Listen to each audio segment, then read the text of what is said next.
So guys, kung nakita mga spring matistel and proven guys, unya yummy kayo guys, no? Barato pa, unya dindot po kayo ga to ang tindiro kay as in guys, friendly kayo unya din mabiyabiyon sa atong mga customer, no?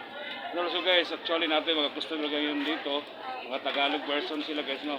Hello guys, kaway log, good evening ladies and gentlemen. So, ilang piraso bang binili niyo mga customer? One each. One na ba? 90 ata ko yan. Okay, oh. So guys, may customer na tayo rito, no? Pag nandito kayo sa Pantawan mo, hanapin nyo yung Tatak Glory, ha? Basta Tatak Glory ice cream, tasted and proven. So, di ba? Okay guys, set out sa family guys, set out sa family. Hello. So thank you so much guys, ha? Kung nangita ka mga screen guys, kung naamo diri ka Pantawan Boulevard, pagkita ng Tatak Glory, color yellow ni siya guys.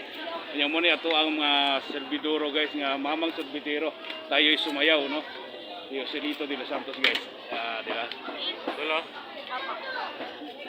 Salamat. Thank you, salamat.